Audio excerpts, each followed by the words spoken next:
Olá, já que estamos no mês do professor, do educador, e alguns pensadores estudiosos da educação e professores dizem que a profissão, ser professor, o trabalho de professor significa uma construção de futuro, uma perspectiva de futuro com as nossas crianças, os nossos jovens ou aquele que pensam, né, numa vida, num tempo para além do presente. Eu vou trazer autores que discutem possibilidades, né, de uma ação transformadora ou de possibilidades de exercício, controle e dominação do sujeito. Então, a educação como um ato, um trabalho e um processo de possibilidades humanas, da complexidade dos desafios, né, futuros, presentes e futuros, de quem pensa criticamente, ou de fazer do sujeito um molde, né, na perspectiva da permanência de uma ordem de valores para que melhor sejam dominados. Então, é nesse sentido que eu vou trazer esses autores. Mas antes disso, eu vou me reportar aqui a uma experiência que eu tive quando morava em São Paulo, no seminário, na universidade. Foi convidado como palestrante o grande educador, filósofo da educação, pensador, escritor, Rubens Alves. Eu estava na mesa com ele, na mediação, e ele abriu a palestra dele com a seguinte reflexão. Ele disse: olha, eu tenho 4 netos. Eu estou preocupado com um deles. Estou muito preocupado. Porque ele virou e disse assim: vovô, eu gosto da escola. Aí ele, com um humor fino, disse assim: estou preocupado com esse aluno. Porque a escola que nós estamos vendo hoje tem caminhado hegemonicamente para ser desagradável, para não encantar as crianças, né? Então ele estava preocupado porque os outros estavam se rebelando, fazendo a crítica, não querendo ir para a escola, não gostando. E esse que disse a ele que gostava da escola disse: essa criança está com algum problema. Então ele fez essa brincadeira para trazer o tema numa discussão nessa perspectiva dos desafios que estão postos na escola, nas mudanças, o que a sociedade, como a sociedade ou os problemas sociais entram no espaço das escolas, das perspectivas e políticas pedagógicas, de como os nossos jovens, as nossas crianças vivenciam hoje esse espaço, porque o que ele queria trazer e defender é a escola como um espaço de edificação do humano, né? Na sua complexidade, vamos dizer assim, esse ser complexo e esse processo de, não para além de um processo de aprendizado, mas o desafio de que ensinar é uma coisa, mas compreender fenômenos é outra coisa bem diferente. E aí eu já trago uma reflexão que é de uma das nossas autoras, que também engrossa esse caldo de pensar. Uma filósofa, a Márcia Tiburi, que eu já citei aqui. Ela, num artigo interessante, desafiador, cujo título é Antropologia Digital e a Questão Humana. Ela coloca um desafio para essa condição humana, para a questão desse sujeito complexo em formação, em transformação, em mutabilidade, no seu devir, ou no seu, não no seu ser, mas nesse sendo, como eu tenho insistido, como um processo dialético de existência. Ela dá o título e ela diz o seguinte: olha, compreender tem a força de desafiar ou de repensar ou de mais sabedoria para a existência humana, para a vida desse sujeito em formação, né? Não só o sujeito em formação, e aí eu já agrego também a perspectiva de transformação do professor educador, como o nosso quarto pensador e grande mestre Paulo Freire nos diz. O processo de educação, ele deve envolver, para ser criativo, autônomo e libertário, emancipador desse humano, o professor é um educador, é um educando também. Ele o tempo inteiro está refletindo, ele está explicando, analisando, interrogando. Então, esse é um processo onde todos, professores e educandos, estão envolvidos nesse devir e nessas questões de pensamento mais criativo da nossa capacidade de mutabilidade. Mas a preocupação, e esse artigo colocam a questão da revolução tecnológica, da revolução digital, quando a própria Márcia Tiburi diz o seguinte: analisar e fazer crítica são procedimentos que surgem dessa esperança de que compreender o fenômeno poderia melhorar muitos aspectos da nossa vida e da nossa existência. E ela vai formular duas questões nessa direção. Se a inteligência é terceirizada nas máquinas, o que resta a nós que já representamos em outras épocas a ideia de razão e de dignidade humana? Como é que esse ser complexo, na sua capacidade de compreensão e numa historicidade de pensar seu tempo de uma forma mais inteira da sua experiência ou calcado na sua experiência, hoje, na revolução tecnológica, essa existência, ela dialoga e se relaciona intensa e intimamente com a revolução tecnológica, com as máquinas que estão aí, celulares, computadores, como uma outra autora também vai colocar. E a Márcia coloca uma segunda questão.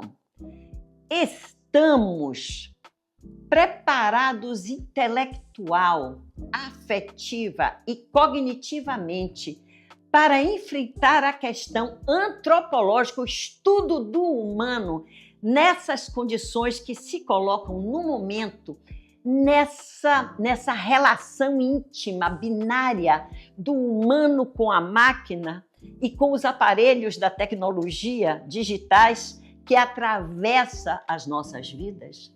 Então, ela formula deste modo essa relação íntima de uma vida que está intimamente ligada às máquinas, né? Então, essa fissão, como ela coloca, o termo que ela coloca, né?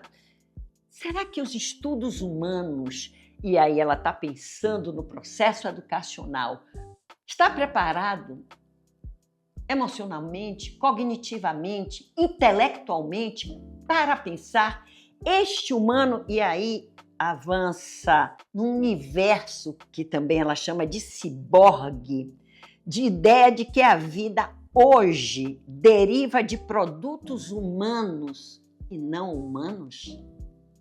Então, o tensionamento e a reflexão filosófica que ela nos traz para o campo da educação, né, do enfrentamento de pensar saber. Será que nós estamos compreendendo esses desafios?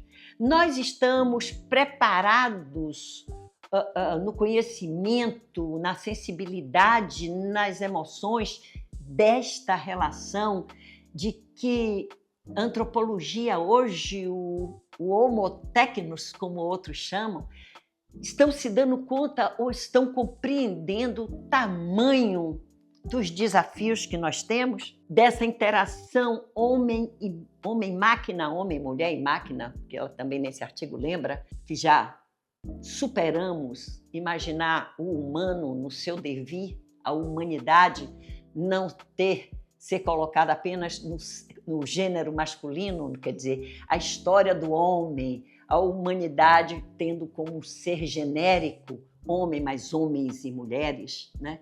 Essa perspectiva antropológica, ela está considerando, ela está preparada, ou ela compreende o tamanho do desafio, e ela chama a área da antropologia, que dialoga, né, que deve ser pensada, dialogada, conhecida e refletir esse desafio desse homem que terceiriza a sua vida, o que está intimamente ligado às máquinas. E que ela vai falar que as relações sociais passam a ser, ela cria um conceito interessante, relações tecnossociais.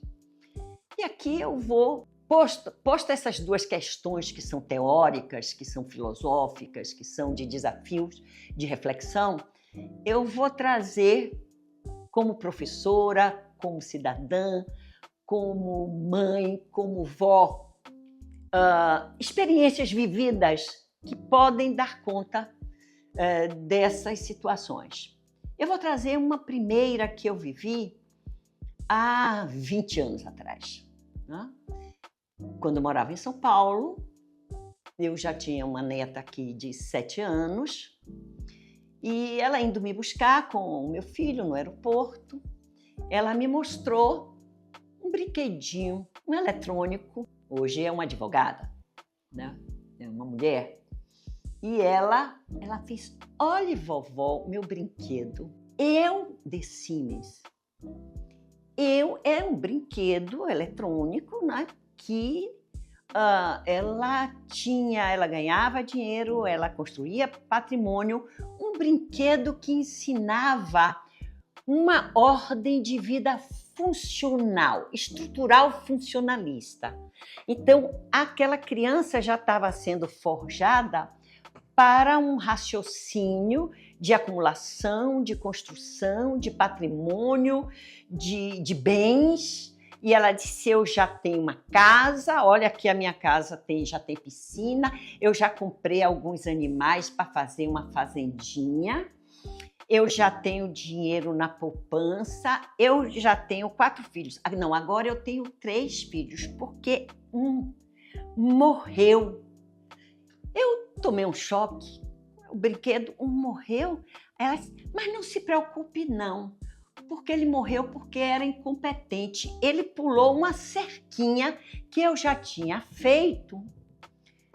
O nome dessa minha neta é Júlia, uma amada, querida. E Julinha me disse, não se preocupe não, vovó, porque ele pulou a cerca e se afogou. Ele era incompetente. Eu fiquei estarrecida. Virei, peguei o meu filho e disse, como é que você dá um brinquedo? Você já viu esse brinquedo? Imaginando a minha neta sofrendo, constrangida da perda de um filho. E ela colocou nos seguintes termos, ele era incompetente. A razão instrumental e de um valor que estava posto na construção de uma sociedade onde não tem lugar para bons nem ótimos, só para excelentes.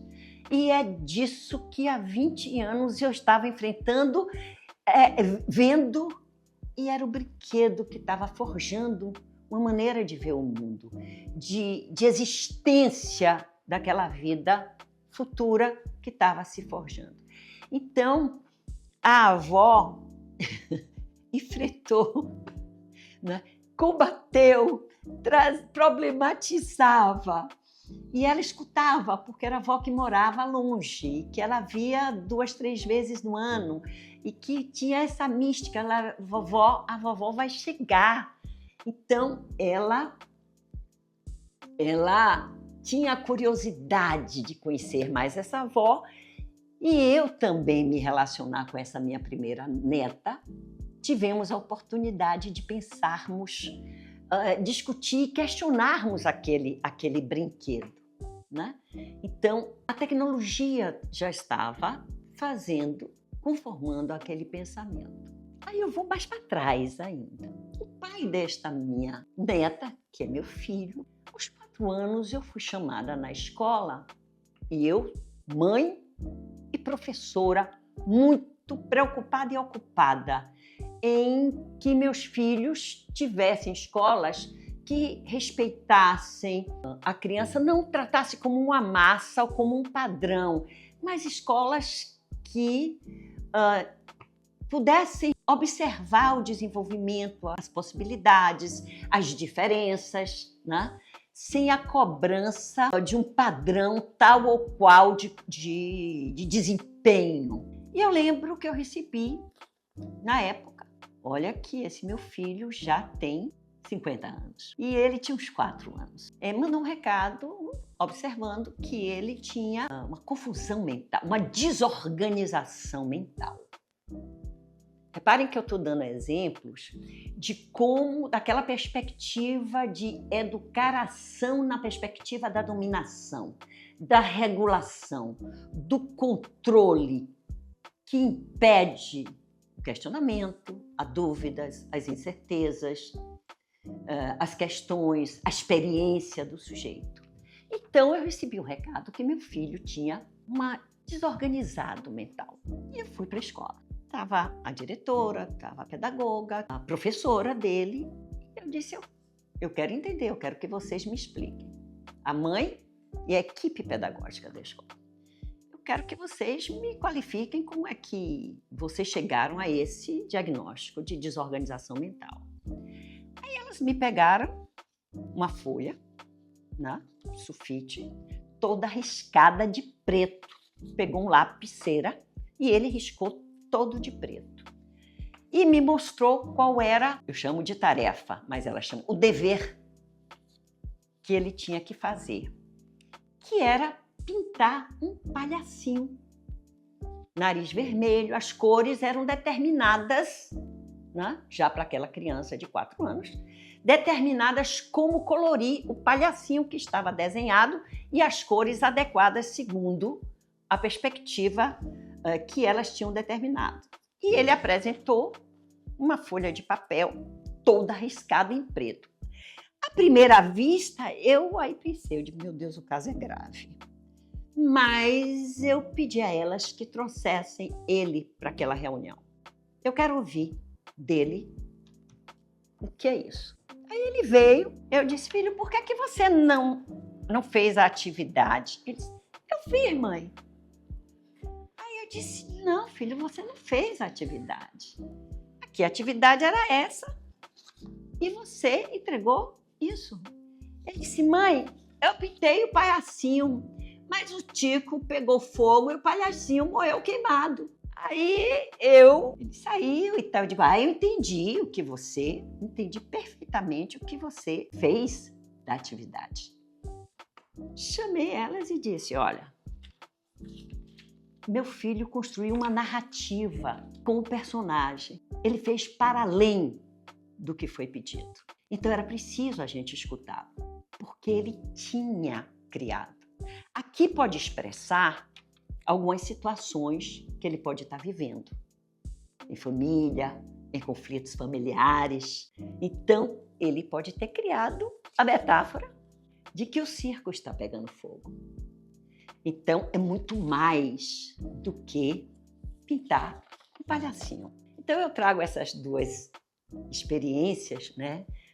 Como professora e como mãe e como vó, de situações fáticas que realmente colocam essa binaridade entre o sujeito que se transforma, que diz, que fala, que muda, que se modifica na educação, né? Construindo uma ação mais criativa de intervenção e de expressão pelo meio que ele dispõe, né? Que ele dispõe para se expressar, se comunicar, desenvolver uma linguagem, né? E educação é linguagem. Linguagem falada e linguagem de formas, de artes. Então, é nesse sentido que eu estou querendo colocar e trago contemporaneamente esse desafio que afeta hoje as famílias, as crianças, as escolas, os educadores, que é a revolução tecnológica e essa intimidade, essa relação de vidas terceirizada ou mediatizada pela tecnologia. E um episódio sobre educação não pode terminar sem uma frase, sem um pensamento, sem uma reflexão do nosso grande educador, Paulo Freire. E ele diz o seguinte: ninguém educa ninguém, ninguém educa a si mesmo. Os homens e as mulheres se educam entre si, mediatizados no mundo e pelo mundo.